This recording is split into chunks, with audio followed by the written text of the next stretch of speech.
you guys feeling? Ready to jump in? Yeah. Okay.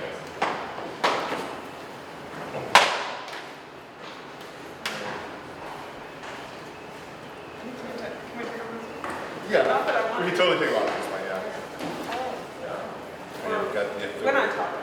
Yeah, exactly. Yeah. Yeah, good. Okay, I want to kick off this this edition of the Move and Matter Symposium series. I was just saying a minute ago that in December of this year, it marks the 5th anniversary of this series since we started having video recording these symposia. And that it existed, you know, I think a year or so prior to that as a column at 6 Teachers Center, then at Art Intercepts. But the series has been around a while, and I'm very happy with that. We are having a discussion today, this iteration of it, it's going to focus on the role of art with utility, or a sort of public service element, and how this work can help agitate for necessary social and policy changes, and its wider role in the public sphere. And as well, we're going to discuss how this relates to the Assembly Zones Initiative, which is on the facade of the Assembly of the Evanston Arts Center building here since June 19th has been sort of the driving idea that's backgrounding a lot of the programming here, and its proposed solutions as well as the consequences of those in navigating public space. So I'm going to start off by doing a bit of reading and taking everybody through the bios of all of our distinguished panelists today. We'll start off with Amber Ginsburg.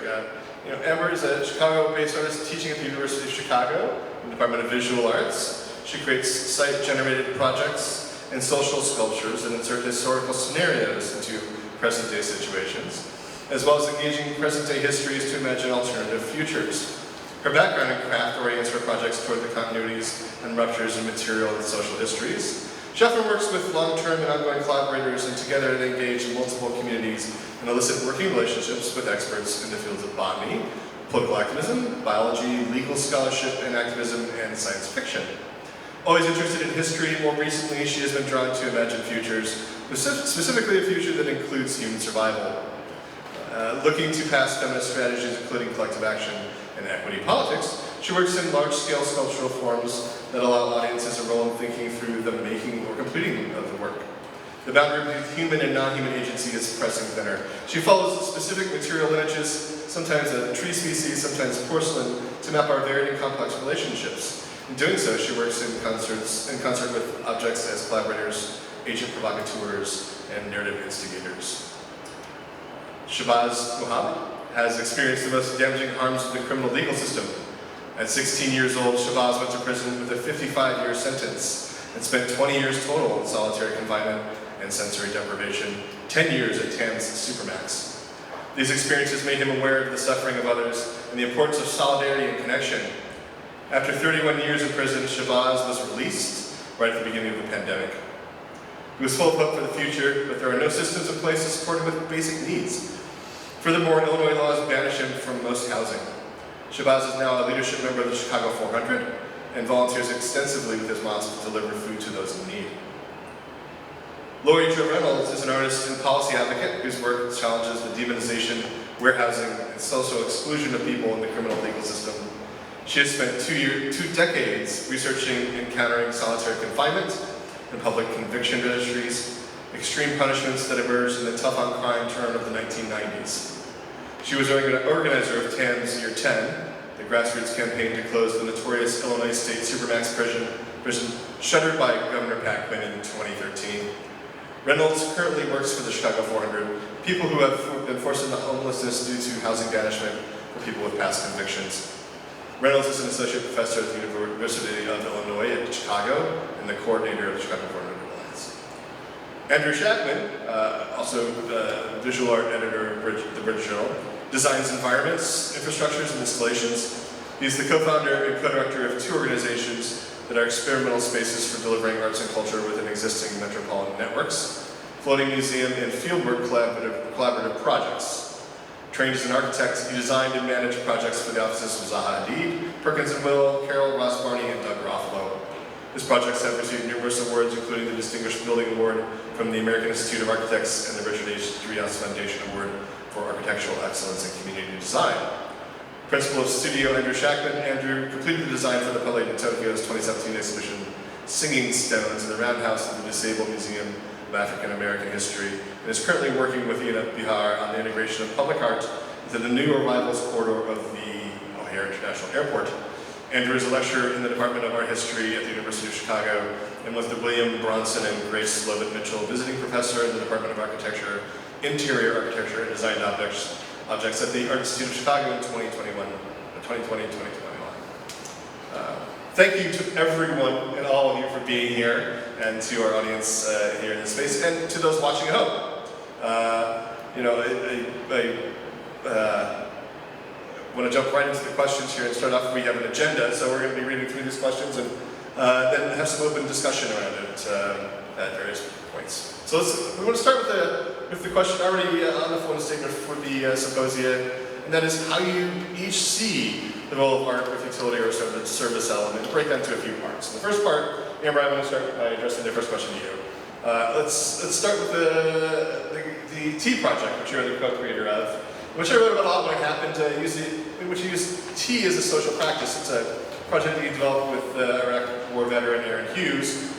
Can you give us, and the audience at home, a quick overview of the project, and let's have a brief discussion about it afterwards. Pass the microphone. Thanks. First of all, I'd like to say it's really an honor to be at this table with all of you. Thanks for coming in your busy days to attend.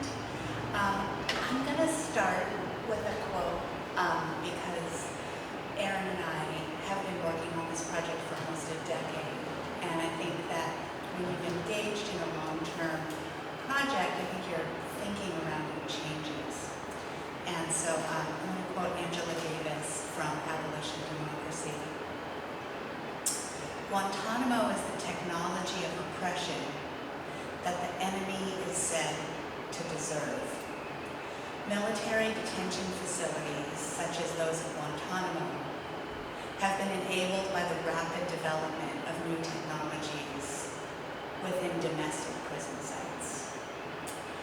So I think, and she goes on to talk about, we engage in a social acceptance for the,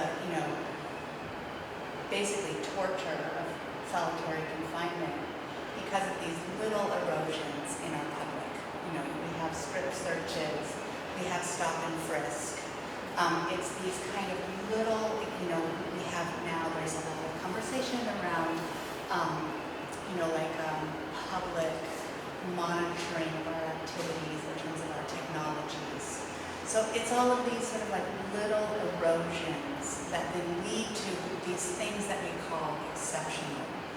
And Guantanamo was really held, and I think, being here with Laurie, I think TAMS is also sort of considered these sort of exceptional spaces. And I think that they're extraordinary and they're terrible, but we can no longer say that they're exceptional, and maybe we never could.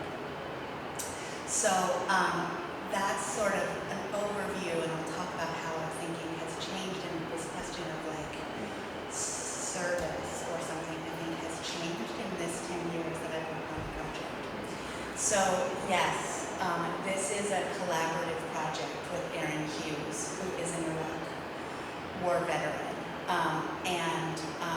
My practice has always been interested in the ways that war enters our domestic lives.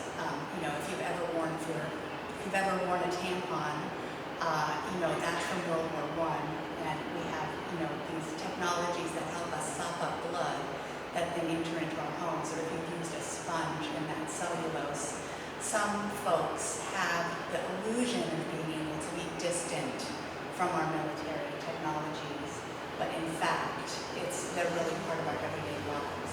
And so the Tea project is really a kind of way that Aaron and I connected around this sort of the everyday in war, and we came together to talk about how this thing that was happening over there, the global war on terror, which affected Aaron very profoundly and personally, and he had 2 tours in Iraq and Kuwait, came home, and we in the same way that we don't have to acknowledge our sort of personal lives, relationships to war, we also don't need to talk about being at war.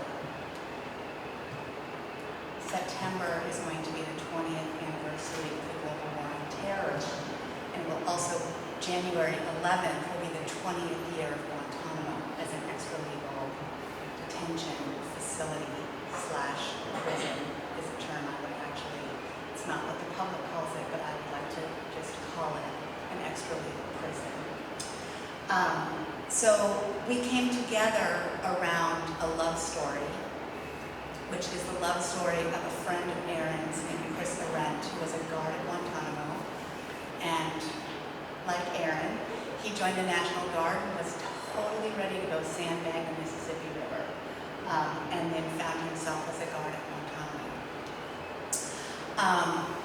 And one of his duties was to serve meals. This was early in Guantanamo. And you open a slot, you put a tray in, later a slot is opened and the tray comes out. And what you would find, there was, folks were in solitary, they had no access to books, pens, paper, anything. The two things that the 780 men in Guantanamo have in common is they're men and they're Muslim.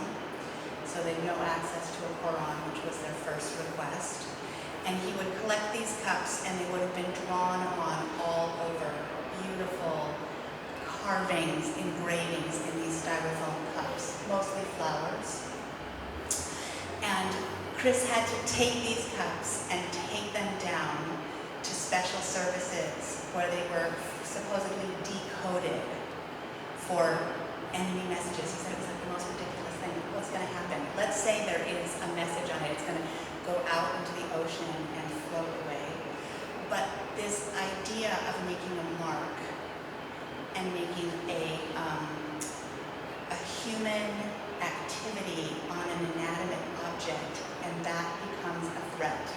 It is a form of personhood to make a mark, to draw.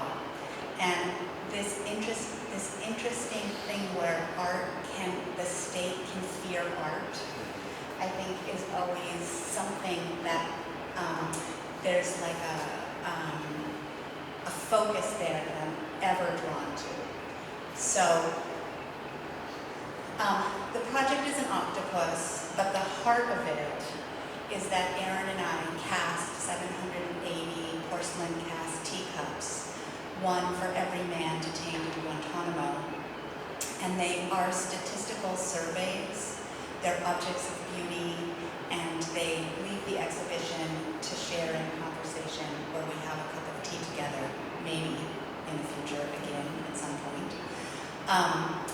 But porcelain is a technology that was given to us from what we might call the East or the Middle East, and it's also an archival document, as is styrofoam in a different environmental way.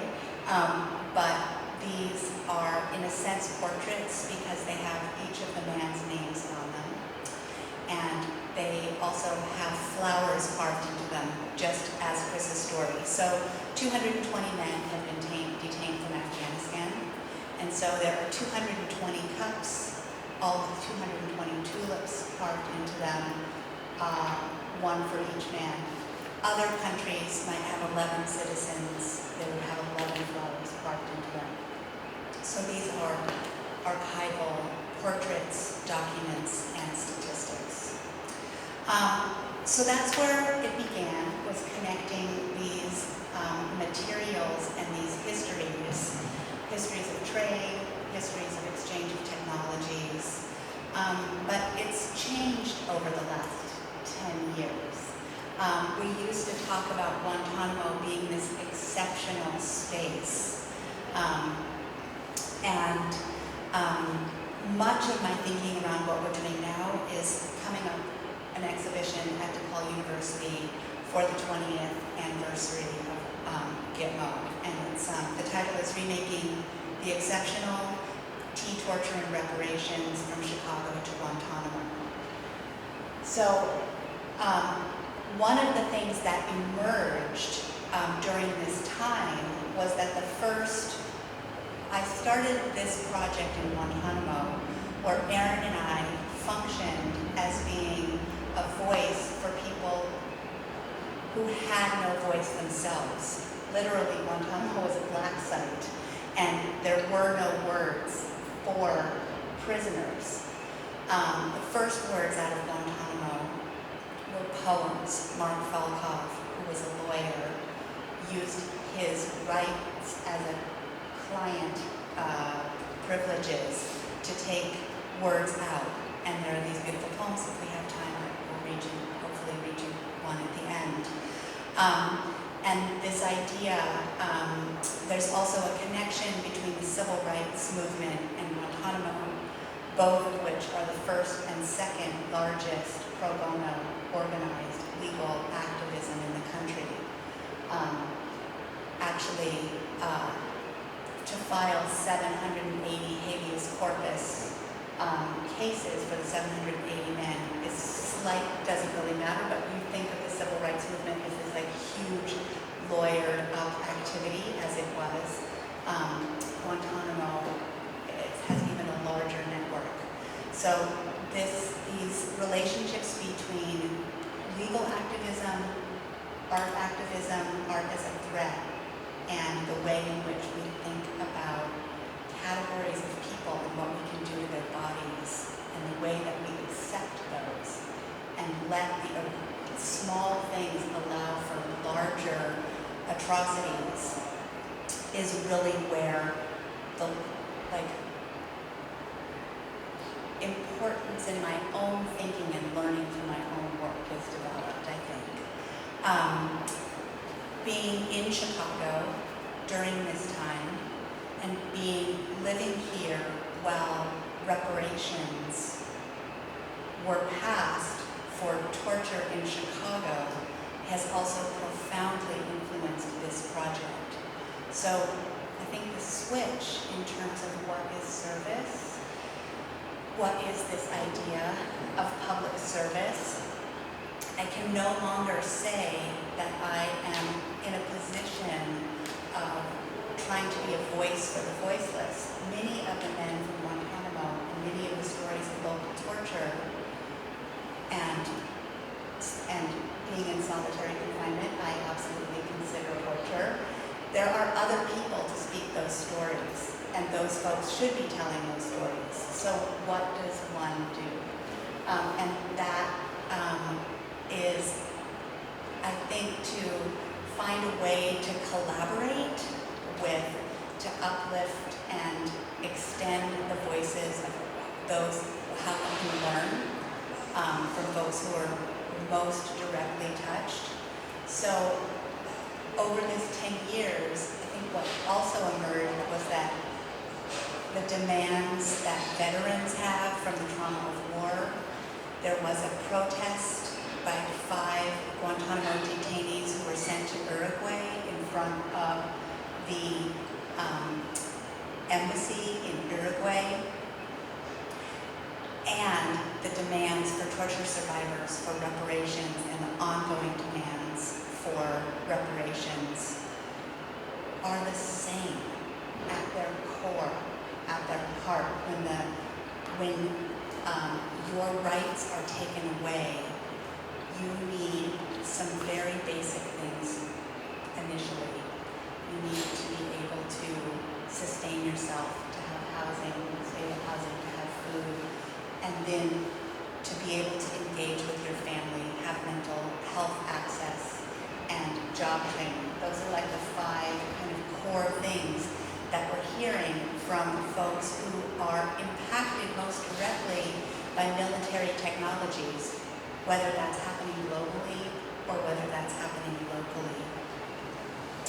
So in this exhibition, we are collaborating with many lawyers and many artists around the world to show works of art by former Guantanamo detainees, together with works from activists, long-term activists who've worked in Chicago, to to bring justice and reparations, not just for John Burge, but for other, what we would call human rights violations that might happen over there that are actually happening here, bridging the distance between here and there.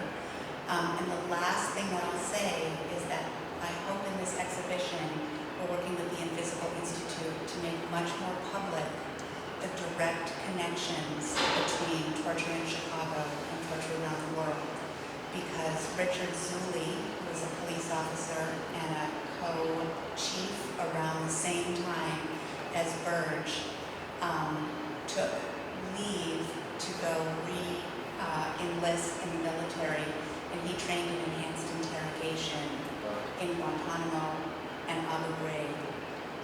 And these following and mapping out these chains of connection between what happens here and what happens there, balanced with the chains of resistance and the global network of activism and resistance movements.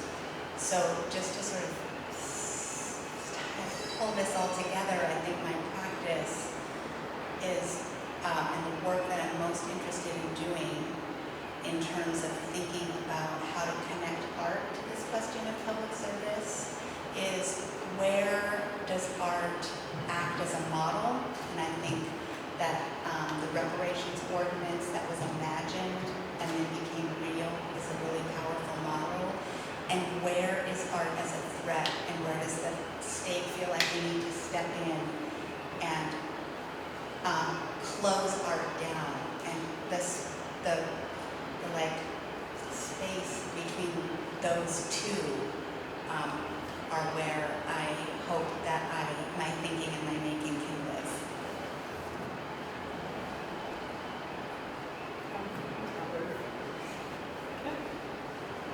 Thank you, Amber. That was, I appreciate the depth of that. You know, makes me think about the Afghani filmmaker, off the top of my head, what's his name? Sarwar Karimi, I believe, who was talking about being chased down by the Taliban now.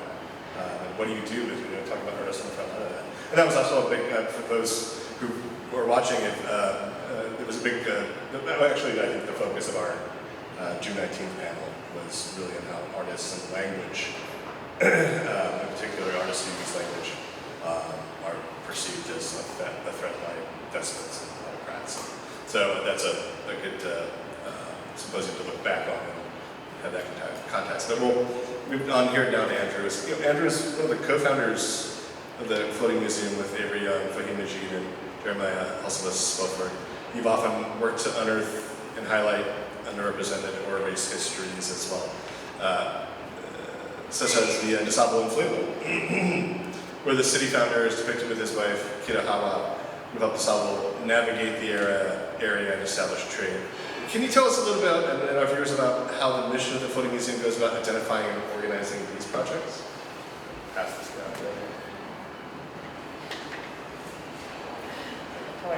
Yeah. For the Olympics. It's a really difficult question. So a couple of things. I have my own personal history and disciplinary and academic interests, and then I bring them to the Floating Museum, which transcends by an enormous amount my limited personal history and academic interest, but it's the reason that I participate. So it's a collective. I think you talked about the three other founders and co-directors. They all come from radically different places, both disciplinary and life history than me. And because of that, I think we come together because we discovered each other through, in a way, a common hallucination about the world, or we felt that it was a hallucination about the world, and decided to work together. And through that, and I think this relates to things you were saying, that there are structures that we all see that express them differently in all of our lives, but that expression is connected through some common thread about the way the city has developed the way our economic systems develop, the way our political systems develop, the way very specifically technologies develop that enable certain things and bring about, let's say, beneficial change in people's lives, but then are also used as instruments or weapons in ways that constrain or restrict people's lives. And I think this is one of the common things. So in terms of how we organize the work, it's a little bit complex because the collective is interpersonal and it relies on our networks and the contingencies of those networks, like the spaces that all of our networks operate in, the history of particular spaces that we might be engaging at a time. So all those things are very specific to places and spaces that we're all in contact with. At the same time, it's structural. So I think we also organize around patterns of behavior that we see in our built environment, in our economic environment, because a lot of us are artists, in the way the structures of the museum, gallery, resources and world operates, the legal conditions around which we can operate in space. And so a lot of our choices have a lot to do with one, kind of personal motivations that is negotiated with other people and with a huge network of other people who bring to the table things that I mean, this is why I participate in this for so many years. I've become aware of things I wouldn't have known about without the participation of somebody else. I mean, I think that's sort of obvious, but maybe in a lot of people's lives it doesn't present itself in obvious ways, or we don't recognize it or focus on it. And then together we might identify something structural that we want to apply pressure to.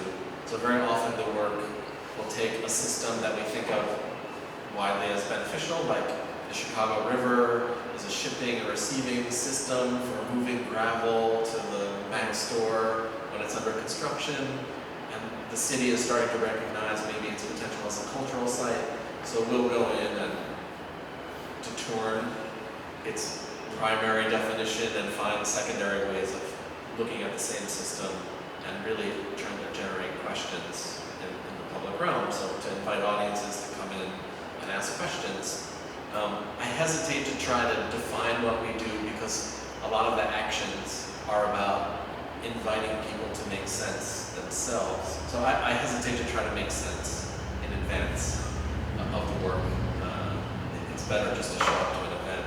Some of them, they're multifaceted, multi-pronged, many audiences colliding often in space. So I would say the other general MO is to also not just ask questions in space, but encounter people and have conversations in space. We create platforms for conversation and reconsideration of infrastructure networks.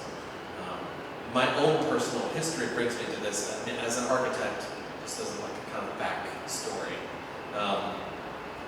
I worked in offices. I worked with developers who were, for example, in Bronzeville, coming to my office and saying, we really got this property for a really inexpensive amount, and we see this ability to create profit through a big differential and its new value, and we want you to go in and basically clean it up. And I realized at some point I was erasing the history of what was driving the price differentials in that property, and I felt like I was aiding and abetting a process that was much bigger than my office's incentives. So I really had a hard time continuing to do that kind of work. At the same time, a few years later, I was working on high containment laboratories and found myself designing, I don't know if you know what a vivarium is, but if there are monkeys or cows or other animals used in experiments, the vivarium is the place where, and the corridor that leads to the experimental rooms from, it's like a zoo inside of a lab.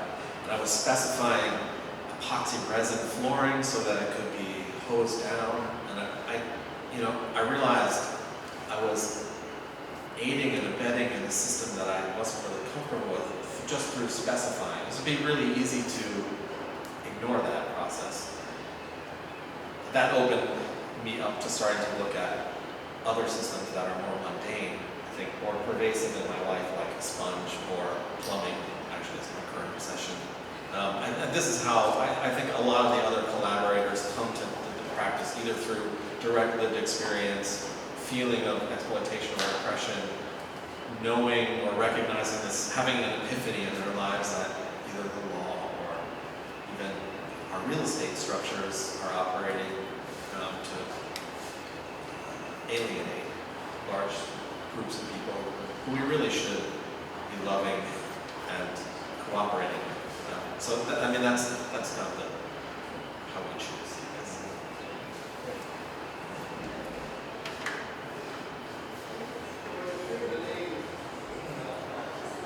Yeah, it makes me think about, we were just having this conversation with Shabazz up front about, information deserts and how some of those is trying to address that problem, but also this notion of like medical redlining, like not having the emergency room services readily available in places where it can be transformative, So,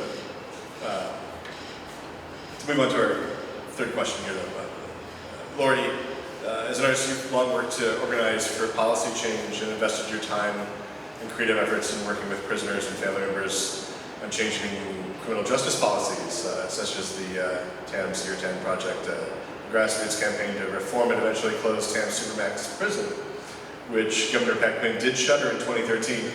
Can you give us some background on how your work developed into what you're described as this notion of legislative art, which I find such an evocative term, and of which this was such an important example? Hi. Well, I'm really tempted to jump on the comments that Amber made because they're so relevant, and Amber's always been supportive and helpful in all of these campaigns and the TAMS campaign. But I will answer your question. So in the 1990s, am I too loud? Yep. Okay. In the 1990s, I started making videos about the experience of incarceration. I was at the University of Iowa, using recordings of prisoners, having masks, whatever. Okay. And that was actually a terrifying thing to talk about, the prison system in the 90s. I remember being about to do a presentation at the University of Iowa, just truly terrified to talk about prisons because it was just not respectable to talk about prisons. It was just taboo. It just sort of outed you as like a complete weirdo. I know that seems strange to think about, but it was just the act of representing the experience of living in a parallel universe and living, like you're saying, in essentially a black site, and also I was also focusing on the experiences of family members, of course.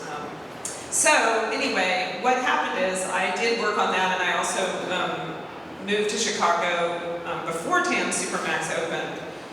But I was part of the committee to end the Marion lockdown here, and so I learned about TAM's Supermax. And to make a long story short, I started to do art in collaboration with TAM's mothers in particular, and just realizing how we could not really reach the prisoners to hear their stories or talk to people because and Shabazz can talk about this much more, and I'll hold off any conversation about the Supermax until Shabazz talks about it, but we only had the mail, there was no phone calls, and contact visits there were only non-contact visits. So eventually, I just started to realize I don't want to represent this issue anymore. I want to actually change the conditions. And that was really influenced by working with moms from TAMS and meeting the TAMS mothers. And I just felt like the role of kind of representing, doing art that showed people about TAMS or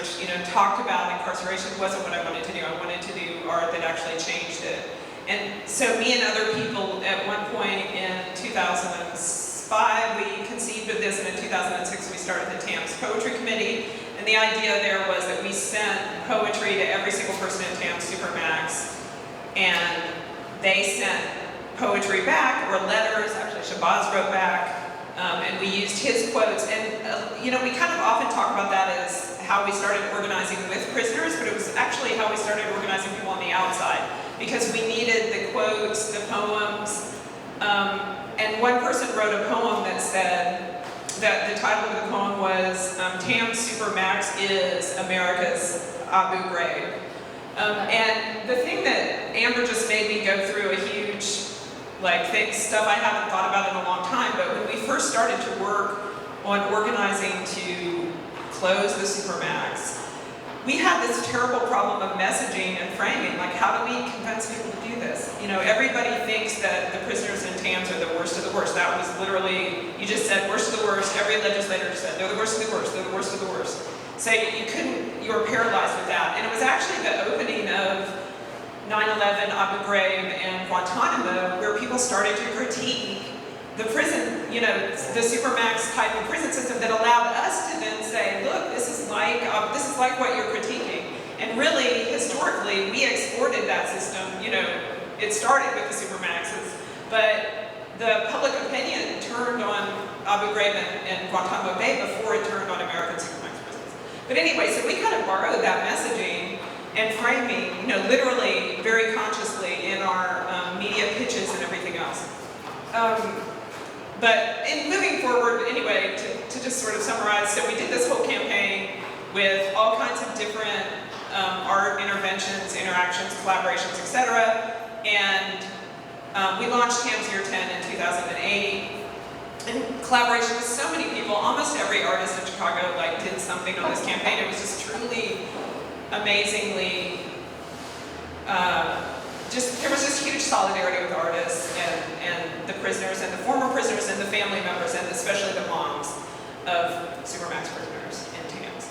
And so Governor Quinn reformed the prison, had a plan for reform, a 10-point plan for reform in 2009, which one of the family members said, we cracked the nut, and we always use that term, we cracked the nut, because it was TAMS Supermax was considered the bedrock of the system that made the whole prison system safe, because we had this horrible Supermax prison to make the whole prison system safe, which is just a form of untruthfulness that, really deserves more time to talk about. But cracking the nut was the first step, and then Governor Quinn in 2000, we continued to work on this issue, of course, and then in 2012, Governor Quinn announced the closure of TAMS Supermax, and that created a year-long struggle to actually close the Supermax because a lot of people were very, very against closing the Supermax, particularly AFSCME, the union that correctional officers belong to. So I think that answers the question. But in the next round, the thing I wanted to pick up more and talk about are two things that Amber brought up, which is the idea of the state of exception and the way that we classify people. And because to me, the central theme of the work that between TAMS Supermax and the Chicago 400 campaign is how we classify people, and also this perpetual state of exception where we put on hold human rights, evidence, values, humanity, the way we treat other people, the way we treat animals. There's always an exceptional state that we believe that we're in. And this is, partly from Giorgio Agamben's states of exception. This concept that we're governing in a state of exception that is no longer an exception. But it allows us that mental way out. Why should we not care about people in Supermax prisons? Why should we not care about people in long-term confinement in any of our institutions, etc.? Because, there's this reason, because they're this kind of person, they're the worst of the worst. And that is what we are fighting, and Shabazz will talk more about that, but we're fighting it by having the wonderful, wonderful people who we label, speak to people and introduce themselves. And when you really meet the people who have to carry out our laws, it is much easier to realize why these laws are so horrible. Yeah, now on that point too, I do want to hear from Shabazz a little bit. I think, just to go back in time to the point where Shabazz, you were so incarcerated and heard from this group. Can you give us a little bit about that moment and why you wrote back, why you responded? Okay, so first I wanted to say that it's a privilege and a blessing to be in y'all presence. Thank you, Evanston Arts Center. So my name is Shabazz Muhammad, right? I want to first start out by saying this right here.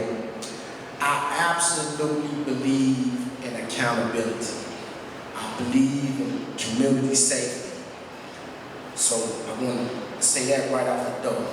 What I don't believe in, and what I don't support, is after you have served your time, then you go through this ongoing slander, this ongoing draconian policy, right, that strangleized life out of you. And that's exactly what I'm dealing with right now. To answer your question though, so I received a few letters from Tam's committee, right? That's what we refer to them as, right? So in solitary confinement, that's like, one of the most pleasurable moments that you have, right? Is communicating with the outside world. You know what I'm saying? So that's like the beginning of what you see right now, with me and Laurie Joe. But I want to start off by saying this right here. So I was 16 years old when I was put into, when I was incarcerated, right? 16 years old. I did 31 years in prison. I see on the bio, it says 20 years, but actually I did like 25 years of some form of what you call solitary confinement. So the public is just aware of TAMS, right, which I'm gonna touch on, but they had all type of forms of some type of solitary confinement, right?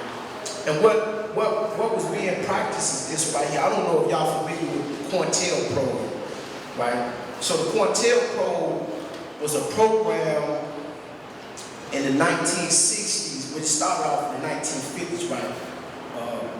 But this program was to destabilize and destroy the civil rights movement, whether it was Martin Luther King, any type of movement that was trying to change the laws and the policies of the United States. But actually, right, they took them type of tactics and they applied it in the prison system. And I was one of them that was subjected to it. I mean, they would do any and everything to destroy you if you challenge the prison policies in the state of Illinois. And when I say challenge the prison policies, I'm saying like if you wanted to bring some type of educational program, if you wanted to bring some type of social program, psychological program, keep in mind, right, that so much money is allocated to Illinois Department of Corrections. So when you challenge these policies right here, they got to spend money. So before they spend money, they would say, okay, we just get rid of you. And this is what they did with guys like myself, right? I was considered an agitator. I was considered an individual that was bold enough to challenge the laws and stuff. So they built this place called TAMS. And they actually, what Laurie said, they called us the worst of the worst, right? Which was complete falsehood, right? And I swear, right, this place, so TAMS is worse than the federal supermax, where they keep the international drug lords and the quote terrorists and stuff like that, right? So they got you boxed in concrete bed, concrete and steel, concrete bed. It's 10 cells. It's like 5 cells up and 5 cells down. But it might be no more than about 2 or 3 people on each wing and stuff. And you have absolutely no communication with people in the outside world. I'm talking about other than, you got communication with people in the outside world, right? But it's so monitored, right? So, and like, let's say if your mother sent you a letter and it got some nail polish on it, they'll send it back. Or if it got some perfume on it, they'll send it back. It's confiscated mail.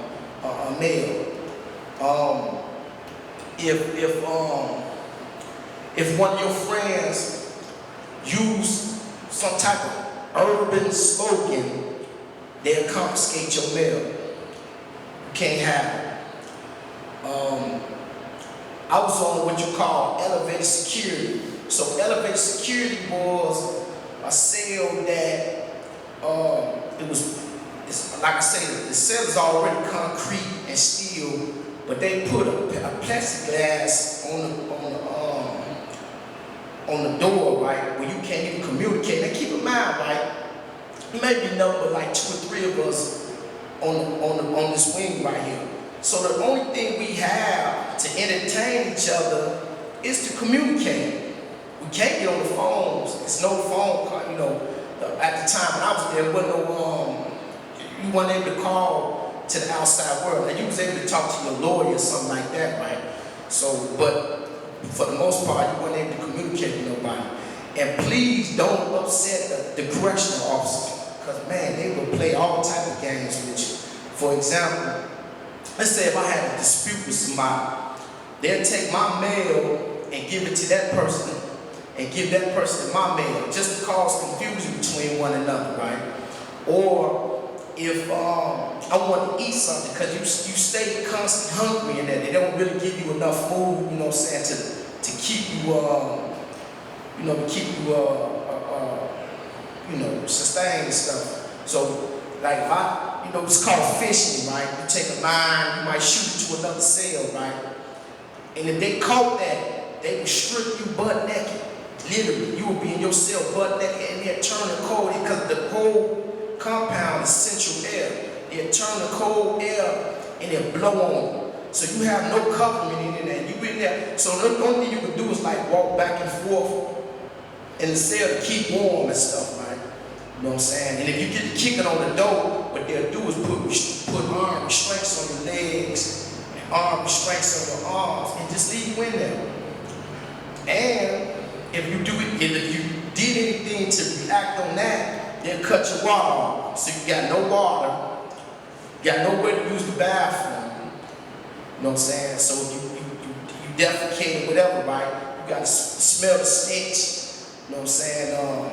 It's just, man, they just, like I said, this was like an ongoing process. And they did everything they could to break your spirit. Some people killed themselves. Some people committed suicide.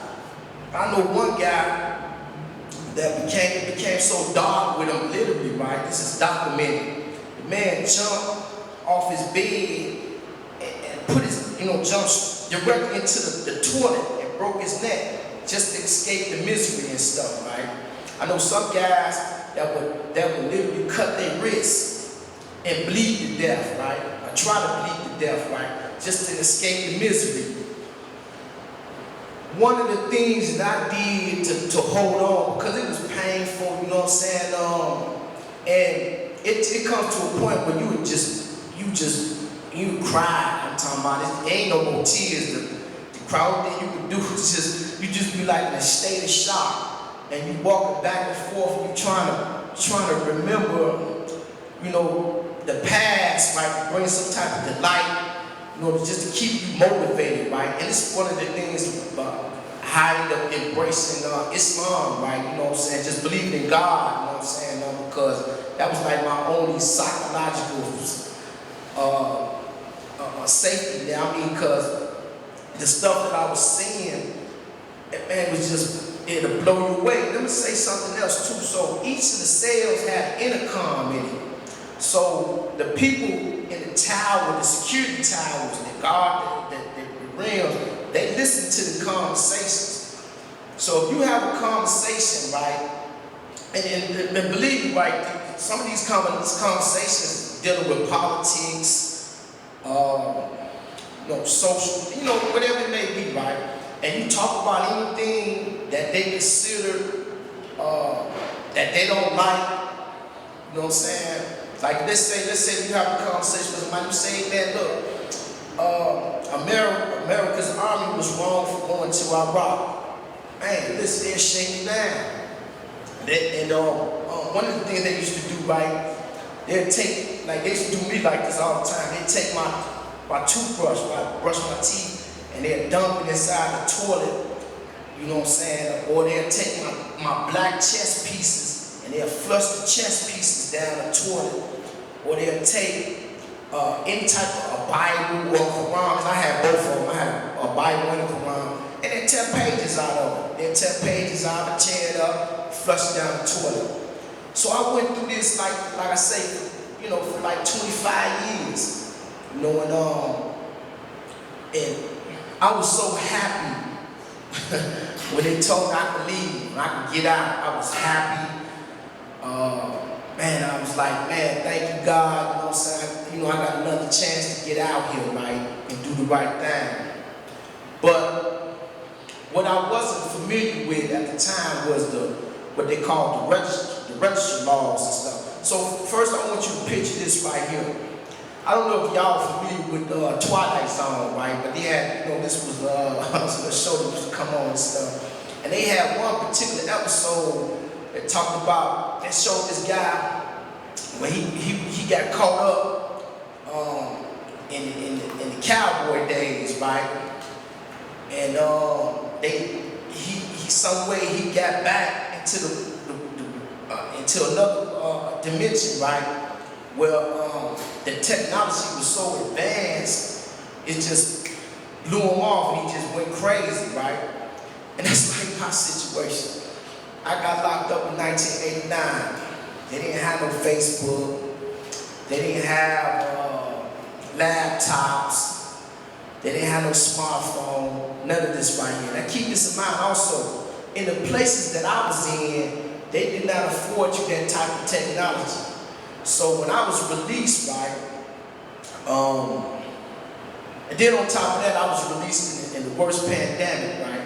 So I went to stay with my sister because most of my family members was deceased. So my sister allowed me to live with her, right? Now, so I'm staying with her for about a week, and I was told that I had to visit the police station. So they told me automatically, hey man, you can't stay there. Now keep in mind, I have no place to stay. You know what I'm saying? My family is, you know, my mother deceased, my father gone, my sisters and brothers, they spread all throughout the country and stuff. Some of them I don't even know because, you know what I'm saying, I was locked up. I never had a chance to meet them. So one of my little sisters, she allowed me to stay with her. When the police came to her and told her, listen, if you allow this guy to stay here, we're going to lock you up. And we're going to lock you up. We're going to send you back to the prison system. So automatically, my sister started crying and telling me she was sorry, that she couldn't allow me to stay. She didn't want to. I told her, listen, look, you ain't got to cry. You ain't got to, you know what I'm saying? I don't want you to cry. You know what I'm saying? I don't want you to feel sorry that you can't help me, right? You know what I'm saying? I'm going to figure it out. You know what I'm saying? Whatever it is, I'm going to do I've been figuring it out. You know, just, you know, stay where you at. You know what I'm saying? So that's what happened. So that's what these laws is doing, right? It's strangulizing the life out of us, right? They make us go in mandatory. We have to mandatorily go to the police station. Now keep this in mind. If you got a job, but you got to show up on Monday to, because this has happened to me on a few occasions. I had jobs and stuff, and they tell me, hey, look, we don't care nothing about your job. You got to show up here at this police station, you know what I'm saying, every week. You know what I'm saying? So I lose the job. So it doesn't make any type of sense. You know, the law should be to help you assimilate back to society so you can be a taxpayer, you can be a productive citizen, and you can do what you can, you know what I'm saying, to contribute back to society. But if you got the laws stopping me, you know, creating stagnation, sabotaging my growth and development, what sense does that make? I already gave you the time. I already did my time. So now you put me back into this perpetual punishment. So I go from completely darkness, because like I say, 31 years and 25 years of solitary confinement, I swear to you, it was painful, psychologically painful, physically painful. I got all types of battle wounds on my body, scars and stuff. Bones been broken, head been cracked open. While I'm locked up. Now that I get out, I got hope. Like, okay, man, I can do this. I can do it right now. You say, no, you ain't gonna do it right. You're gonna continue to be punished. You're gonna continue to do this. What sense does that make? So now I'm like a nomad. I feel like I'm in Morocco or one of these deserts, and I'm moving from destination to destination. I have no place to stay. I have no place, you know what I'm saying? I can't, and then I can't keep a job because you telling me that I gotta come in at this such and such time right here. So what I'm gonna tell my boss, hey boss, look man, can you allow me to take the day? No, that's just not, it just don't work like that. So now I can't get a job, I can't get a house, so you just got me and just running around the city, you know what I'm saying? So this is like my superwoman, you know what I'm saying? You know, not my woman, but my, she's like the superwoman of the of fighting against the injustice and stuff. So that's how me and her join together, and we're trying to make some sense out of this nonsense. As a Muslim, right, I once read Prophet Muhammad sallallahu alaihi wasallam, may the peace and blessing be upon him, said that when you see a wrong, you should stop it with your hands. If you can't stop it with your hands, then you should stop it with your tongue. And if you can't stop it with your tongue, you should dislike it. But that's like the lowest of faith, right? The highest of faith is trying to change something, to bring some stability, to the situation, right? So what I would ask any and everybody, right, if you can follow us on Twitter, Chicago 400, or you can, I got my mind so clouded, but we can add it can I get some help? We can add it to the website too afterwards. Yeah. So the viewers can see it. So, but yeah, it was extremely painful, right? And like I said before, Tams was, something different from every solitary, all the solitary confinement prison systems are brutal, right? But Tams was just a special type of beast in itself, right? I'm talking about absolutely nothing to keep you entertained. It's like you sitting in a bathroom for years, right? And you have nothing to entertain your mind with, and you got people just irritating you and agitating you all day. Some people say, hey man, I think death is better than just sitting up in a cell like this. Just why people would kill themselves, people would cut on themselves and try to, and IDOC would try to, wash it down like it was something else that caused the problem. So, yeah, that was my experience. Oh. And then all of this is to get out, and then you're helping few people, right? Okay, so, yeah. You want to tell about that? Okay, so, one thing I do believe is this right here, right? I believe that you most definitely, regardless of what I'm going through, right?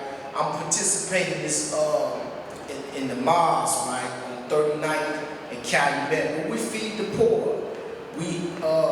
I help put the trays together, food trays, and we drive out throughout the city, right? And we drop off trays and feed the people, give them soul. And sometimes I take, my link card. I don't know if I should be saying this, but sometimes I take my government link card and when I go to Jewels or something like that, I buy these waters, right, cases of water. And we put them along with the food trays, and we just pass them out to the people and stuff, right? And do my part. You know what I'm saying? I think that this because I'm in a rough situation, but there's also people that's worse than me. Yeah, I think this like opens up to a space in the agenda where we have a little bit of an open floor discussion, and I think it sets it up really well. And, we're talking about the utility that's kind of already been distributed here, and how we're all making it. You're all making it, and perhaps necessarily how that's rooted in collaboration, right? How we have to work together with other artists, activist organizations, poets, legislators, people who are the subject of your social practices. Can we go around and each speak to the value of collaboration when it comes to the kind of artwork you make, or and the sort of activities that we're engaging in, and why it's a necessary component for realizing it? I think people don't necessarily get that picture. Laurie.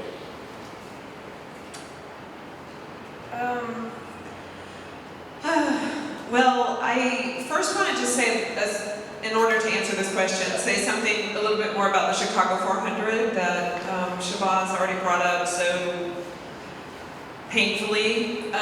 So the campaign that Shabazz and I are working on now is the Chicago 400 Alliance. And the Chicago 400 are the people, the Chicagoans, who have been made homeless by our housing management laws. And these are laws that apply to people with past convictions, and once you are, they're laws that exclude people from so much housing after a conviction that they basically block people from most housing in the city of Chicago, as well as any other town or city in the state of Illinois.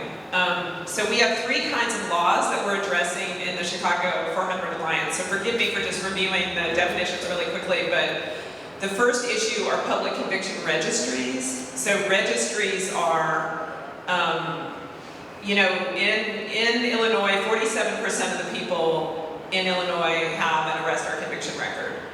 And our legislators passed a number of laws that for people with certain convictions, we will have the police collect data from them after they're free, after they're out of prison, after they're done with parole or probation, whatever.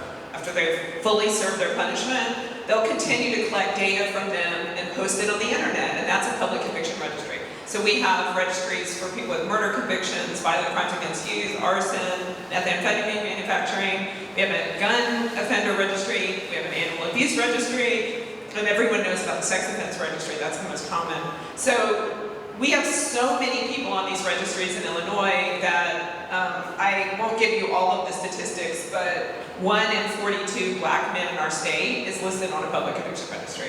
This is very similar to the buildup of mass incarceration, where suddenly in 2008, Pew Center said, wow, 1 in 100 people is incarcerated in our country. It's like we've just let this happen to the point we have so many people. So that's what a registry is. Then there's two other types of laws, and what we're trying to do is unify all of the people on registries.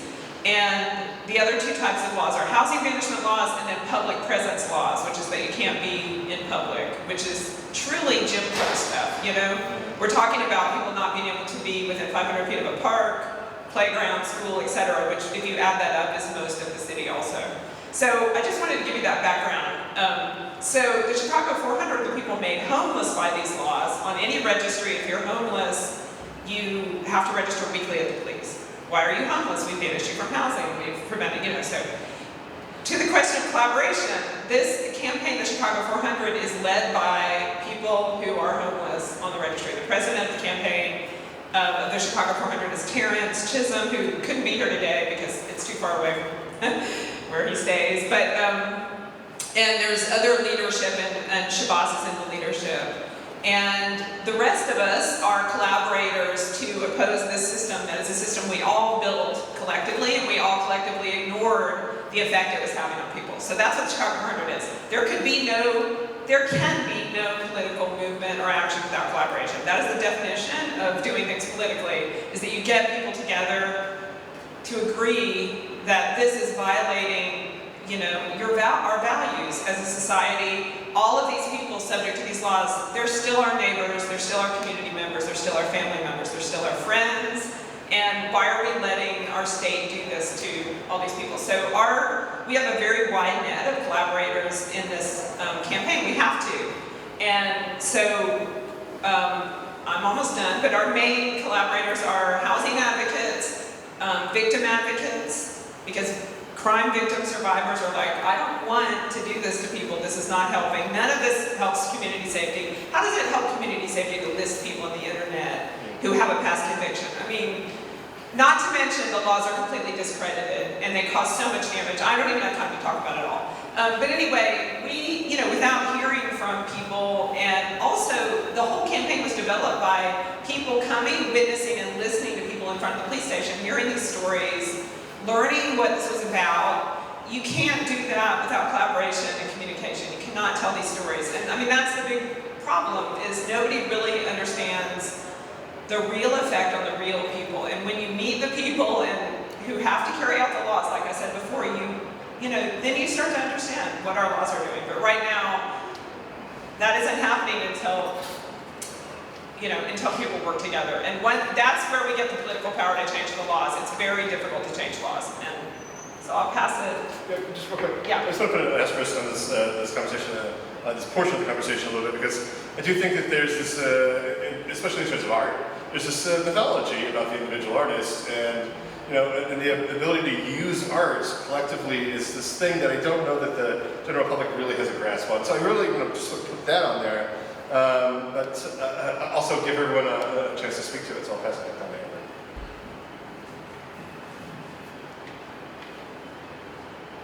Goodness, thank you so much. It's, you know, I think that it's very brave, and I think to speak about your personal experiences, and extremely vulnerable to do so.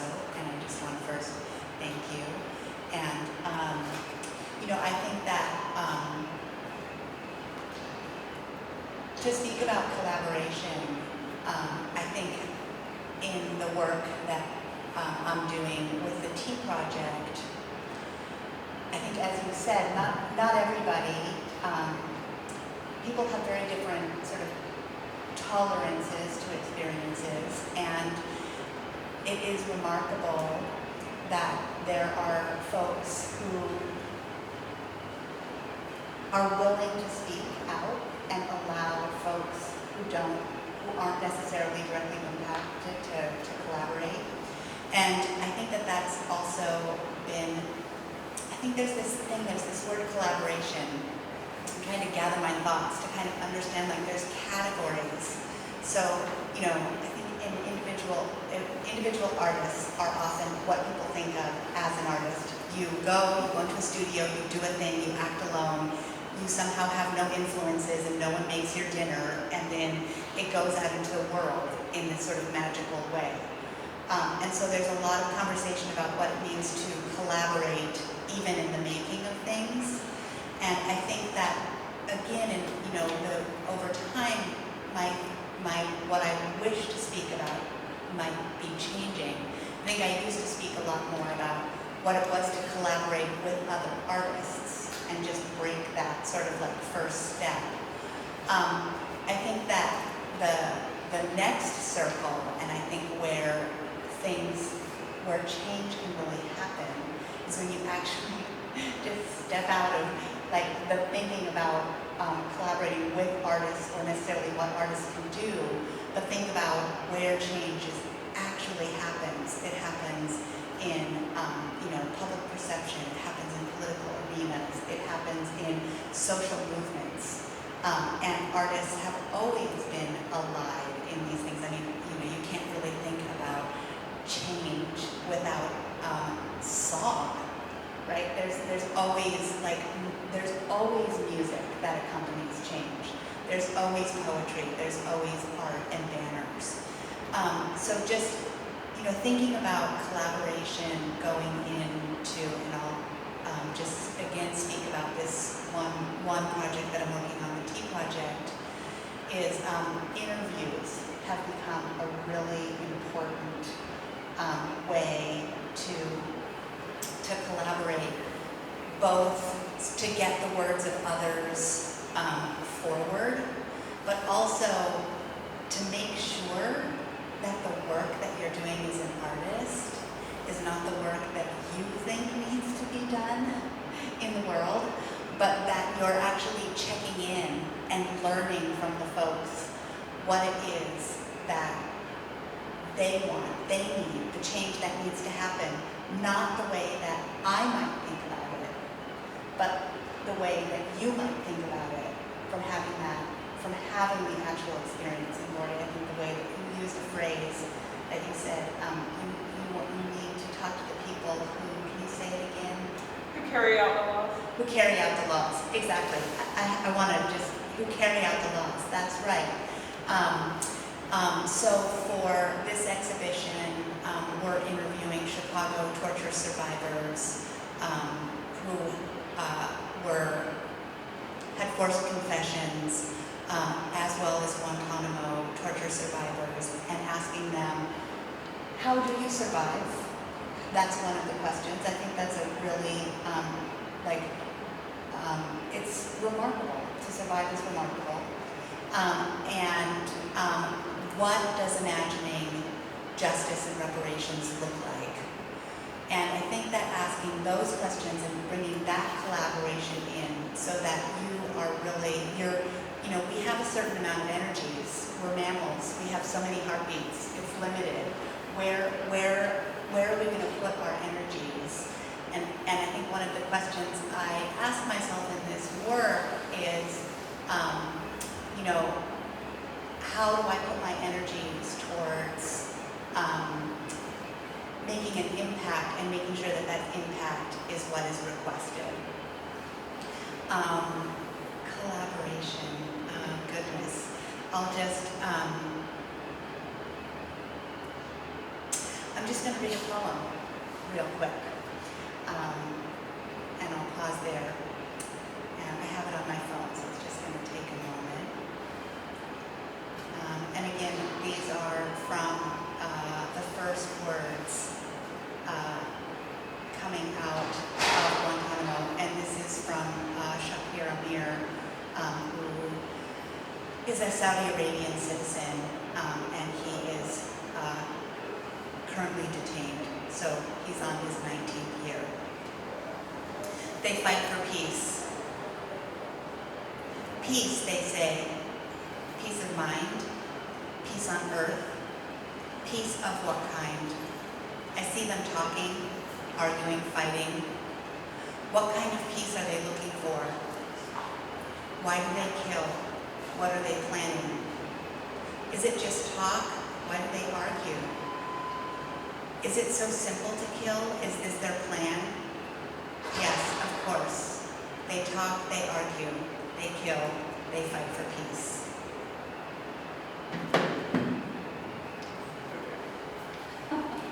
Okay, now you can tell. I don't remember the artist that said it, but there was an anecdote about if a car crashed outside the building while you were having a class, you would end class and attend to the car crash, which is basically, for me, you crashed a car outside of this conversation, because I think the systems prevent me from knowing the details of your testimony, but they intentionally are suppressed in my knowledge. So I've never heard this, not that I'm not aware that this was possible, I've never heard details with such specificity that, I can't really talk about myself now, it's pointless.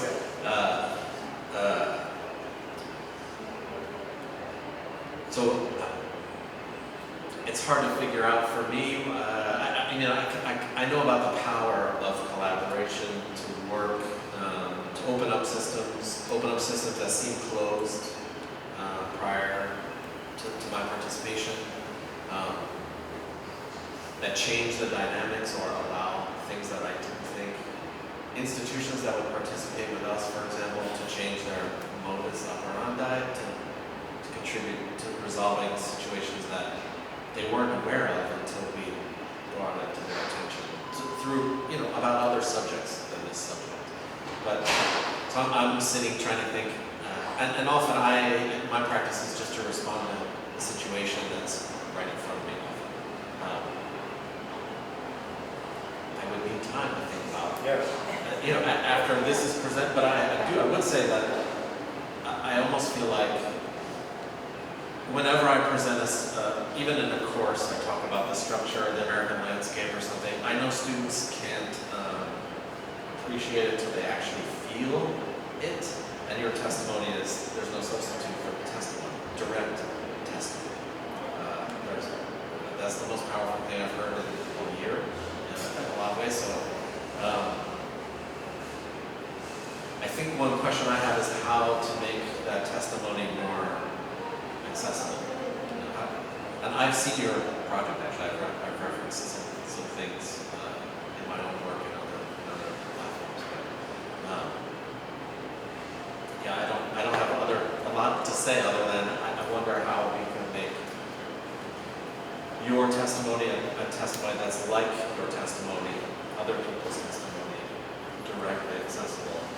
Because I feel like we have questions about the way democracy is working, the health of democracy. Yes. And these things also help us prioritize as voters, as citizens, as activists, however we operate. I don't think people would be comfortable with the system having known your testimony. That's like, none of us would be comfortable. I don't know how we can live with that. We can't. It's not okay.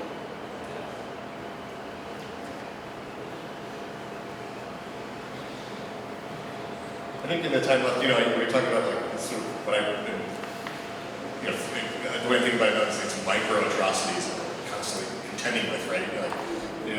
The sort of the acceptance of atrocity in society. I think, the time we have left here, we've really gotten to the second phase of this agenda. I want to just jump to the conclusions and concerns. I think I want to invite everyone to join into this conversation about art and individual human rights, which I think really is the umbrella concept. And I think this was the overview of the June panel as well.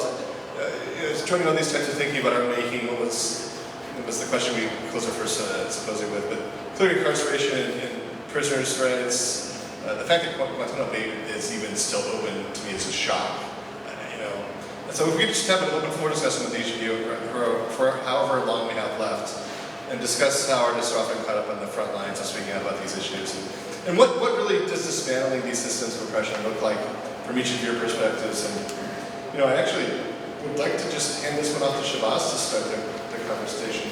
But what does it look like from your perspective in terms of what needs to change? Let's start with that. So I definitely believe that these laws, right, that people are subjected to, like myself, right, these registry laws, they need to be changed. Some of them need to be abolished. Again, right, and I'm gonna repeat this again, right, I absolutely believe in accountability. I believe in community safety. Even more so because I'm 49 years old, you know what I'm saying? And I want a family, right? You know what I'm saying? But the laws got to make sense. They got to make sense. It got to be a way that we can, once you are punished, you are allowed to get back out society and become a productive citizen. It should not be no way, I'm talking about, just like it's cruel and unusual punishment to just, after you do your time, and then, it's like perpetual punishment. Man, I can't get a break.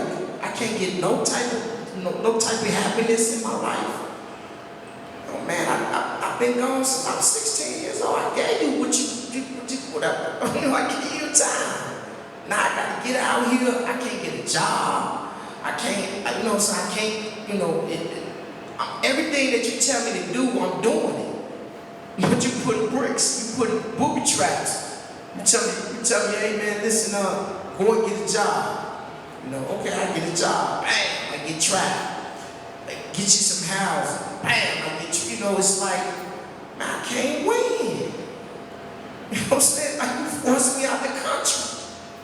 You know, so that's what I'm saying. You know, man, this is complete madness right here. You know, a person that don't want to do the right thing, they're punishing. But a person that's trying to do the right thing, and that like I said, did their time, you know, and want to go out here and raise a family, want to have a roof over their head, man, it's hard. I'm talking extremely hard sitting out in the rain. You got to sit in the train, you know, then you got to use the bathroom.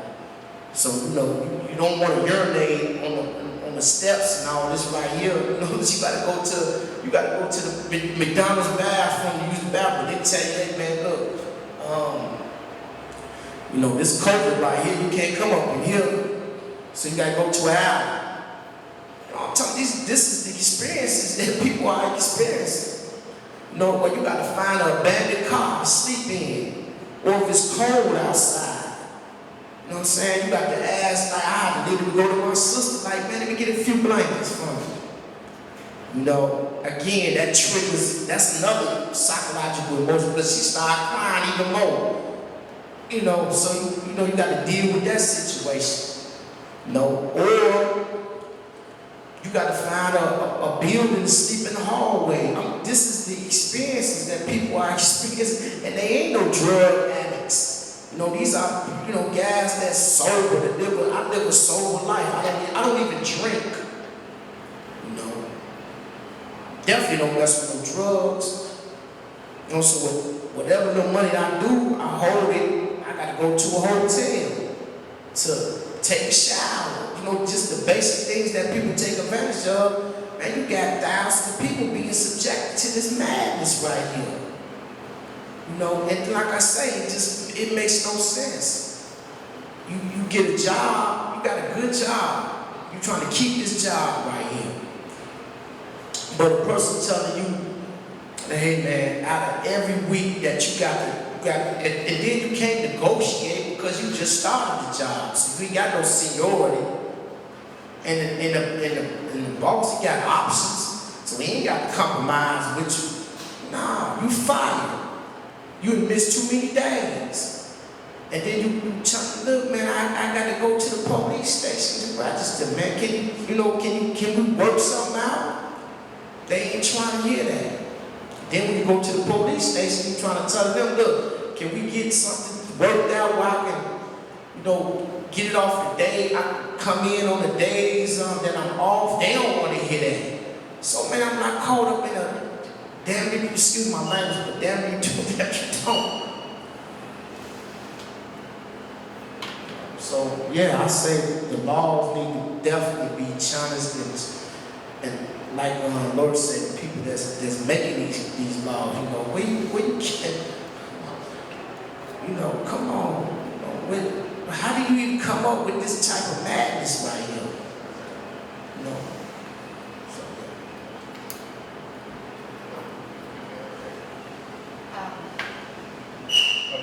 Bring up a little bit later when you opened up. You were talking about like strip searches, these little incremental things. Yeah. You know, just to think back on what you're saying. I do think it is these very little acceptances that we have. When you think about no public bathrooms, that is something that's changed in my lifetime. I feel like, or at least in the kind of communities that I grew up in, there were more parks had bathrooms. Like I just remember, you know, like being a kid and playing, you know, kickball, and then going to the bathroom in the park. And it's these very sort of small things, this idea that you need to buy something to use a bathroom, and the architecture of the city where, you know, almost all bus stops now have something over the benches so that you can't actually lie down, or all public buildings have these little, you know, they're stainless steel, they're brushed, they're polished, they look handsome, and you might not notice the sort of like indignity of not being able to sit comfortably in public. But there are these little insidious instances of the way that we don't allow for basic human rights, which, come under things, as you've spoken, a place to be warm and sleep at night, to be able to use the bathroom, to be fed. I mean, when you say them, it seems almost so, simple in a way, and yet we know that it isn't. And there's something else that you said that I just want to ask you about, which you said, there's a right to happiness. Like if you want to raise a family and you want to, and so, I just wonder, and when you spend time and you're thinking about your past, if you were to, give a writer manual on the right to happiness, what might that look like for you? What would that include for you?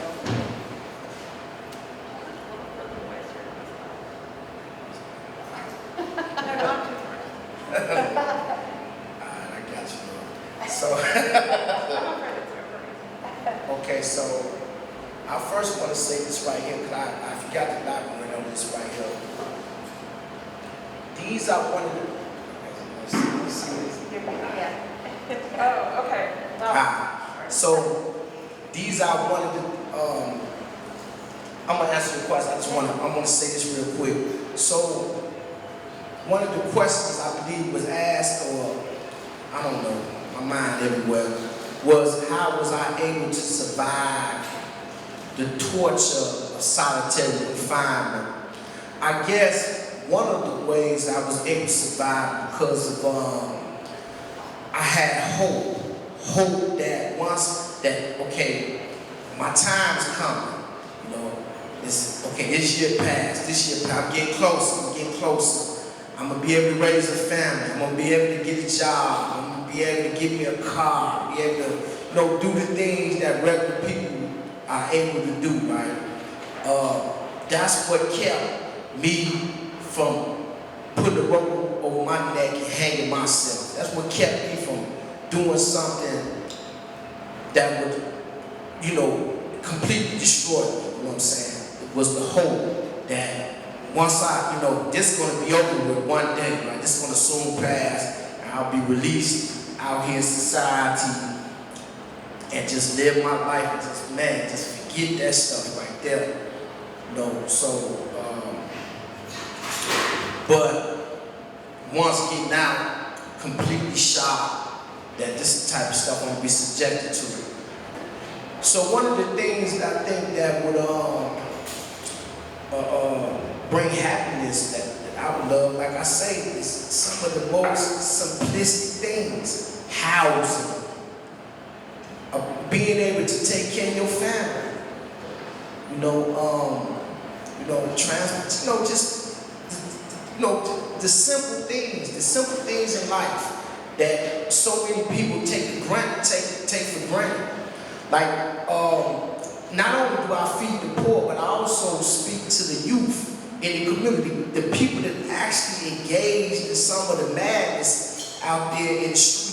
So I was telling one little guy, like, hey man, look, you 17, you 18 years old, man. I'm talking about, man, first of all, you got a good mother. You got good parents. Your parents work. You know what I'm saying? Man, please take advantage of what you got, bro. Because I'm talking about, if you was to walk in my shoes, man, it'd scare you to death. You know what I'm saying, man? You got people that care about you. You know what I'm saying? You're not caught up in the system, man, when you can't be released from this stuff right here. Because like I say, once they put that tag on you, man, your life is just, it's like it's over with. You know what I'm saying? You just, caught up. So the thing I think, the simplistic things, the simple things, a housing, clothing, being able to take care of your family, having be able to pay your bills and stuff, not being harassed, you know what I'm saying, by the government in any type of way, you know.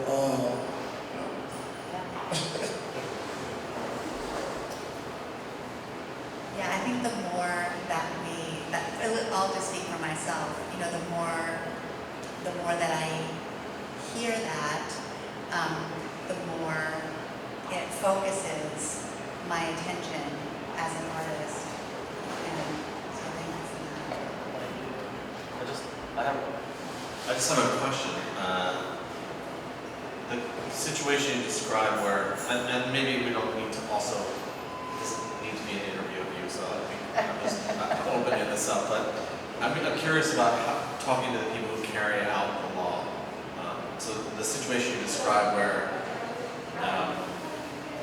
between work and police station check-ins, it seems like there should be discretion, or is the law written to prevent discretion, or is the person living with the mythology of, I think we call it an exceptional state, with the way that their mythology of an exceptional state in order to carry out the law, which is inhibiting more considerate discretion.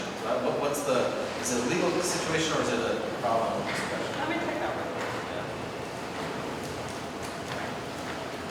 Well, I wanted to answer that because I wanted to link together some other things you said, Andrew, that also connects to this. So the first thing that I'm going to answer this, but the first thing you mentioned is, why did I not know this? Why am I missing this? You have a string. Oh. Thank you. I'm having mass residue problems. Okay. So the first question is, why do people not know about this? And the reason that people don't know about this is because of our classification and identification systems in terms of how we think about criminal justice, how we think about each other, how we classify people, how we categorize people.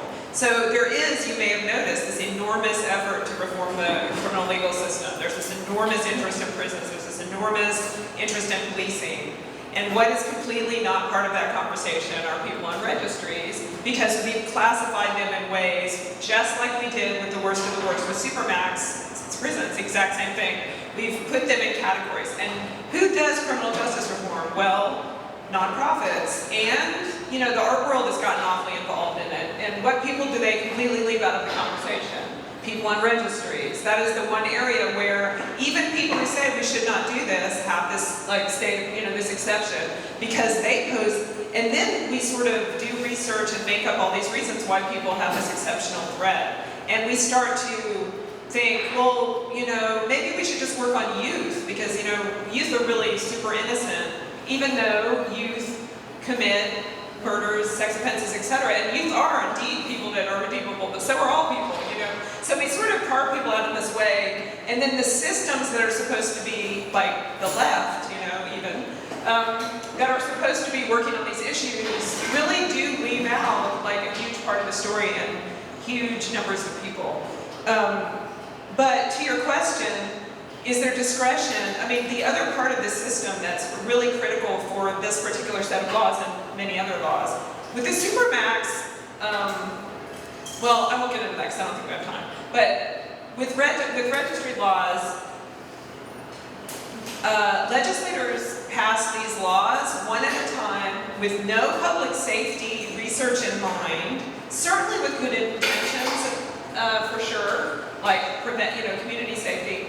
That was definitely the reason, you know, but also other intentions, like winning re-election, being able to say you're tough on crime. So the most notorious barrier to changing these laws, and these are state laws, it has to be changed through the state legislature, are these direct mail flyers that legislators send out. And they want to pass these laws because they want to, in the past, they, you know, pass these laws because they want to have a flyer that says, hey, I was tough on crime. And they, if anybody votes, you know, to oppose these laws, you know, there haven't really been any positive laws even presented until our campaign in Illinois. But if somebody were to vote on behalf of Shabazz and the rest of the Chicago 400 to change these laws, they would they fear that they would get these direct mail flyers that said, oh, this person, you know, was soft on crime and have predators in your neighborhood and blah, blah, blah. I mean, that's just a given, right? So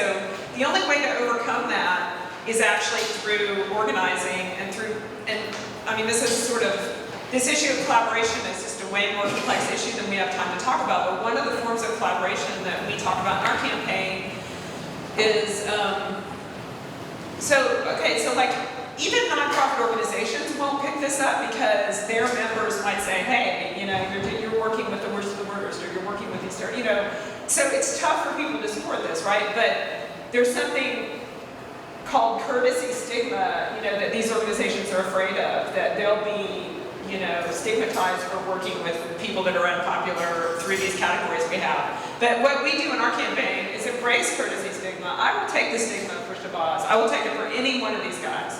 Because I know them, they're great guys. I have heard and seen with my own eyes how they carry out the laws.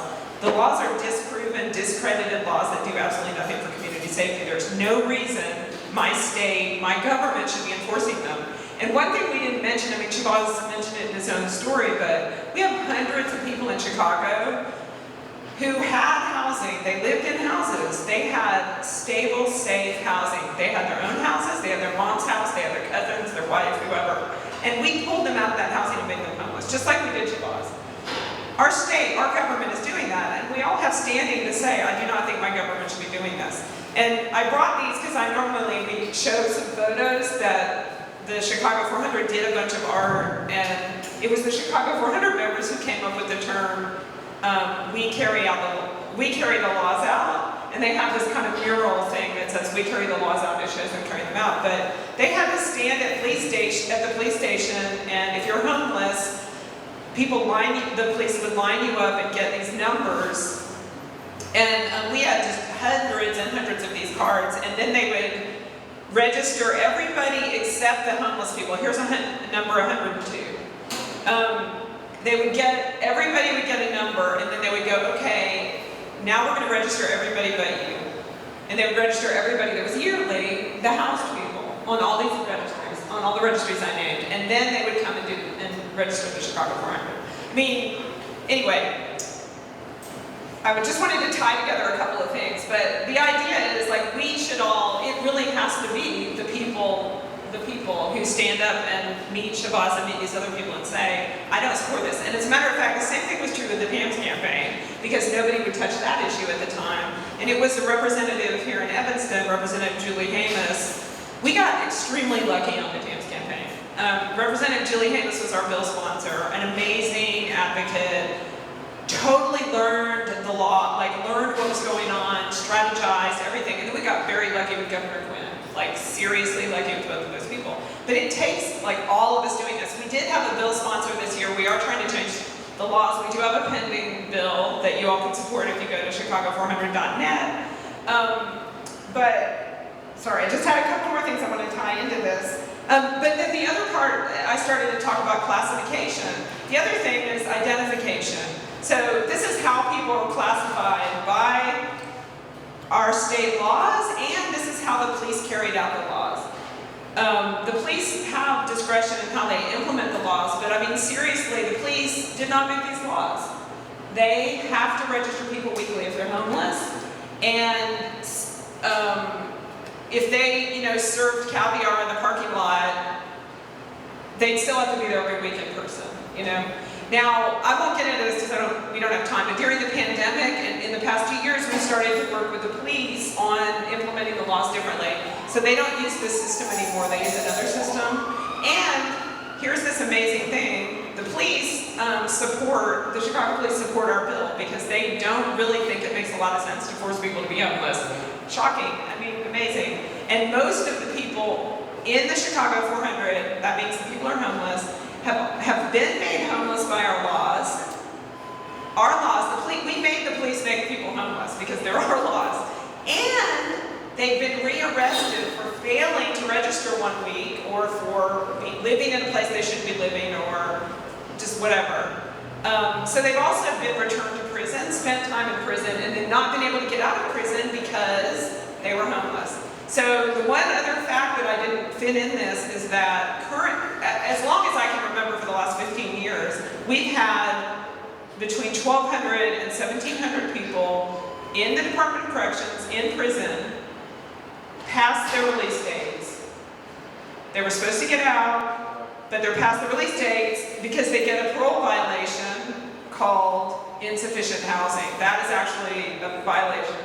And so they're stuck in there. And so even the Department of Corrections thinks this is wrong because people, why would they not, you know, when it's time to be released, they should release them. So, I mean, we haven't even touched the surface. But, yeah, so the police are doing much, the Chicago Police Department is being, I mean, there was a commander who just retired, but she and the current sergeant really did a lot to make the things better, but it's still impossible. And I mean, that is, the one other thing I wanted to say, you know, is like, registries are a policing project. It is a project of making sure that formerly convicted and incarcerated people have to constantly go to the police, and that the police constantly go into their domestic spaces. And that's just what happens with ICE, with immigrant, you know, everything. It's like, because the police are mandated by law to go to people's addresses to see if they're living there and to arrest them if they're not, you know. And this is people 10 years after conviction, 20 years after conviction. The guys in the Chicago 400 who collected these cards have all different life stories. I mean, there's, you know, but the thing that they share is that they all had housing until we pulled them out of it, and they all have to go to the police station weekly, and we're together organizing to change these laws, and we need you to join us. Okay. That is all the time I have. I'm glad you got that in. Me too. I want to thank all of our panel members, you know, Shabazz Mohammed, Amber Ginsburg, Laurie, Reynolds, Andrew Schachman, and our viewing audience at home, an audience here. We're going to have a program of some jazz now with the Gregory Archery and Matt Ferguson duo, who were recommended by Back Alley Jazz, so I hope you'll stick around for that and or click the next link on the website to watch that segment. But thank you for viewing, thank you all for your participation and all that you do. I appreciate it. And we'll see you next time. Thank you for viewing. This is the last Movement Matters panel of 2021, so look for us again in 2022 and beyond. Thank you.